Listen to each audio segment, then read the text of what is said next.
Hello students, today is the class of 12th class. We studied some chapters from prose, some chapters from poetry, and now today we are going to study the first chapter of the story. Its name is The Gold Watch. It is written by पोंजीकारा रैफी। अर्थात आज के class में हम लोग एक story, एक कहानी का अध्ययन करने जा रहे हैं। इस कहानी का नाम है द गोल्ड वॉच। सबसे पहले मैं इसका हिंदी समरी बताऊंगा, फिर इंग्लिश बताने का प्रयास करूंगा। द गोल्ड वॉच कहानी में एक मजदूर होता है, उसका नाम शंकु होता है। वह एक कारखाने में काम करता है। वह बहुत गरीब होता है। वह प्रतिदिन मजदूरी के रूप में 1 रुपये पाता है और उसी से वह अपना गुजारा चलाता है, अपना जीवन चलाता है। मतलब उसी 1 रुपये डेली वेजेस पे उसका जीवन टिका हुआ है। उसका अपना एक परिवार है, वाइफ है, 2 बच्चे हैं जो छोटे छोटे हैं। उसकी वाइफ वर्तमान समय में प्रेग्नेंट है और उसकी जो माली हालत है, जो आर्थिक स्थिति है, वह बहुत ही खराब है, बहुत ही पुअर है। वह कई लोगों से कर्ज ले चुका है, किसी से 8 रुपया, किसी से 5 रुपया, किसी से 3 रुपया, किसी से 1.5 रुपया, किसी से 2 रुपया, किसी से 50 पैसा, किसी से 25 पैसा, ऐसे दसों लोगों से उसने कर्ज ले लिया। वह कर्ज में डूबा हुआ है। वह हर बार सभी लोगों को वादा करता है, जो भी उसके लेंडर होते हैं, साहूकार होते हैं, जो उसको पैसा दिए रहते हैं, वो सभी को वादा करता है कि वो अगले महीने से जो उसका तनख्वाह मिलेगा, जो उसका पेमेंट मिलेगा, उससे वो उन लोगों को कर्ज चुका देगा। लेकिन जो ही समय आता है उसको पेमेंट मिलता है और वो सारा घर की ज़रूरत में ही खर्च हो जाता है और वह फिर से दोबारा कर्ज में फिर डूबा का डूबा रह जाता है। उन लोगों को वह कर्ज चुका नहीं पाता है। वे लोग सभी लोग एक एक करके आते हैं और उसको डराते हैं, धमकाते हैं, गाली फज्जे देते हैं, उल्टा पुल्टा बोलते हैं, अपशब्द बोलते हैं, उसका अपमान करते हैं। इस चीज़ को लेके वह बहुत परेशान रहता है, बहुत चिंतित रहता है। दिन रात वह अपने कर्ज के बारे में ही सोचता रहता है कि कैसे करके वह यह कर्ज चुका दे, लेकिन वह चुकाने में असफल हो जाता है। इसके लिए वह एक सलूशन निकालता है। वह जिस कारखाने में काम करता है, उस कारखाने का जो इंजीनियर होता है वह एक अंग्रेज होता है और वह सोने की घड़ी पहनता है। उस सोने की घड़ी की जो पट्टी होती है, चेन होती है, वह भी सोने की बनी हुई होती है।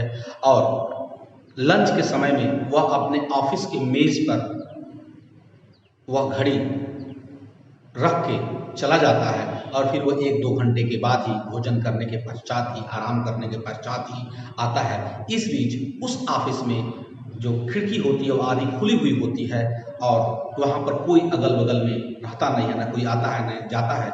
चूँकि सभी मजदूर, सभी काम करने वाले ऑफिस के बाहर चले जाते हैं, कोई आराम करने, कोई नाश्ता करने, कोई खाना खाने, कोई भोजन करने, कोई चाय पीने, ऐसे सभी लोग बाहर चले जाते हैं, कोई रहता नहीं है। शंकु के दिमाग में ये आता है कि क्यों मैं इस घड़ी को मैं चुरा लूँ। यदि मैं इस घड़ी को चुरा लूँगा तो इसके बहुत अच्छे दाम मिल जाएंगे, पैसे मिल जाएंगे और उस पैसे से मैं कर्जे चुका दूंगा और मैं एक चैन की जीवन जीऊँगा। इसके लिए वो कई बार प्रयास भी करता है।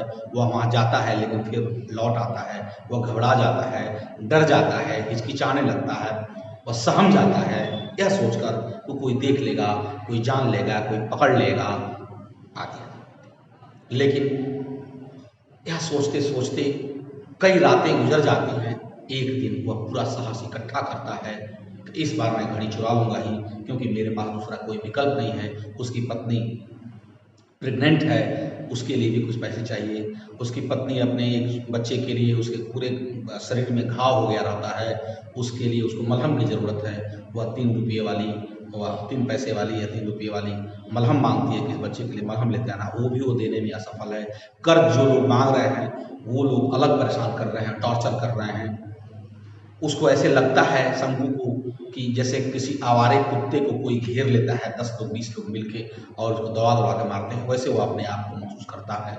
इसलिए बहुत परेशान होकर बहुत घबरा कर, बहुत निराश होकर, हताश होकर वह डिसाइड करता है, वह साहस इकट्ठा करता है कि वह घड़ी चुराएगा ही चुराएगा। अगले दिन वह जगता है और फिर अपने ऑफिस को वह एज यूजुअल पहुंचता है।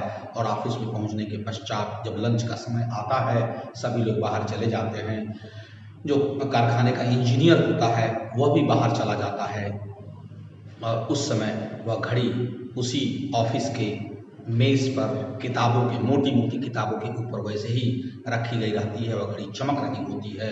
वह धीरे धीरे चारों तरफ देखते हुए सहमे सहमे कदमों से उस ऑफिस के पास पहुंचता है और फिर अगल बगल में चारों तरफ देखता है कि कोई उसको देख तो नहीं रहा है, कोई उसको सुन तो नहीं रहा है, कोई जान न ले, कोई देख न ले, कोई उसको पकड़ न ले। और ऐसा सोचते सोचते में सारी परिस्थितियों को याद करते हुए, सारी स्थितियों को याद करते हुए, अपनी गरीबी, अपनी मजबूरी को याद करते हुए, कर्ज को याद करते हुए, बच्चों को याद करते हुए वह फट से खिड़की के अंदर अपना हाथ डालता है, घड़ी उठाता है और अपने जेब में रख लेता है।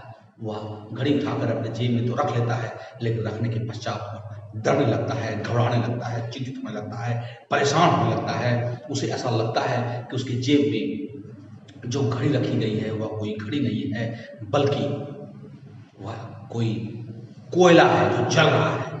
उसे उसको लग रहा है कि वह कोई जलने वाला चीज उसके पॉकेट में रख दिया गया है। सब कुछ उसको जलता हुआ प्रतीत हो रहा है, पूरा दुनिया उसको घूमता हुआ प्रतीत हो रहा है, क्योंकि उसे ऐसा लगता है कि कोई उसको देख लेगा, आगे कोई पकड़ लेगा, कोई जान जाएगा और जब वो पकड़ में आ जाएगा तो उसे कारखाने के मालिक के पास ले जाया जाएगा, उसी इंजीनियर के पास ले जाया जाएगा और फिर उसे डांट मिलेगी, फटकार मिलेगी, हो सकता है पिटाई भी मिले और उसको कंपनी से निकाल दिया जाएगा।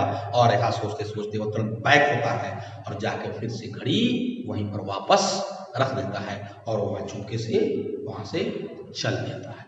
यह कहानी यहीं पर समाप्त हो जाती है। यह कहानी हमें यह सिखाती है, यह बताती है, समझाती है कि मनुष्य जन्म से कोई चोर नहीं होता है।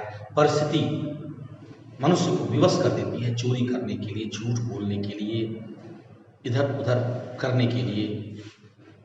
दूसरी बात ये कि इस स्टोरी में हमें यह भी पता चलता है कि एक लेबर का, एक मजदूर का यदि कम मजदूरी मिले तो उस कम मजदूरी में अपनी जीविका वो ठीक से नहीं चला सकता है। ये कहानी यहीं पर समाप्त हो जाती है। मैं इसका सारांश इंग्लिश में बताने जा रहा हूँ। The gold watch is a very fine story. It is written by Ponjikara Rafi. This story tells us the economic and mental condition of a laborer, of a worker. The main character of this story is Sanku. He is a laborer. He works in a factory on daily wages. He gets 1 rupee daily. He has a family. He has 2 small sons. His wife is pregnant now. His economic condition is very, very poor. He has borrowed loans from many people. He is completely in debt, but he is unable to pay his debts because he has taken loans also from the funds of the factory. He could not take loans from the funds because he has already taken loans from the funds. He is frustrated, he is troubled, he is puzzled. All the lender are demanding their money from Sanku and he is puzzled. He is unable to decide what he should do and what he should not do. Once an idea comes into his mind, he thinks to steal a gold watch. This gold watch is of the engineer of his factory, and the chain of this gold watch is also made of gold. At lunchtime, the engineer puts his gold watch on the table of his office and he goes away out of his office for lunch. And all the workers, all the laborers of the factory go away out of the factory. There is nobody near the office, so he thinks to steal the gold watch from the office. He tries many times to steal the gold watch from the office, but hesitation and his cowardice stops him to do so. He is unable to sleep in night time since many days. He is very puzzled, he is disappointed, he is depressed, he is frustrated to see the present condition of his life. So one day he gathers, he collects all his courages and he reaches his office. At lunchtime, all have gone from the factory. The engineer has also gone from the factory. The engineer has left his gold watch in his office on the table. Sanku reaches the office. He is hesitating, he is fearing, he is trembling.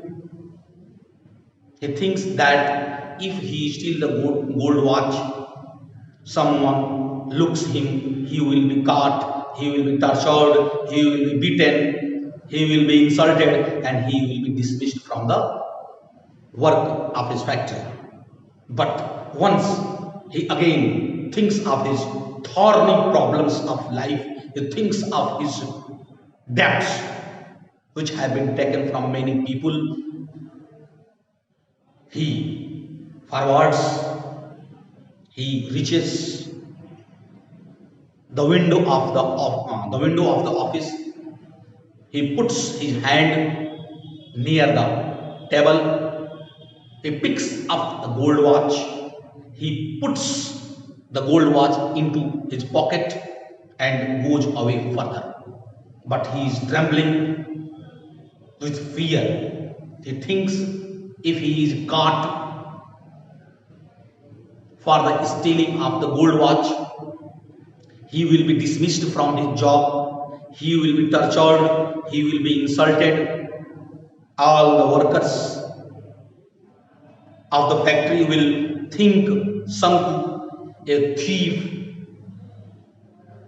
After much thinking, he goes back to the window of the office and he picks up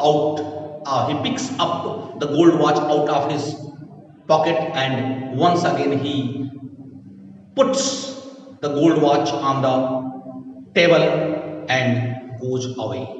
In this way, this story describes the economic condition and the mental condition of a laborer. Nobody is born thief. Conditions of our life compel us to be a thief. I hope that you will listen to Hindi summary and English summary of this story and learn many things, and you will remember the story of this lesson, the gold watch. Next video में या उसमें लेखनी में मैं आपको इसका छोटा question लिख के भेज दूंगा, आप उसको नोट बना लीजिएगा। यदि नहीं मैं लिख पाता हूं तो इसको आप सुनिएगा बार बार, इसका आंसर आपको इसमें मिल जाएगा। और इस वीडियो को बार बार देखिए, ध्यान से सुनिए और समझिए। Thank you very much.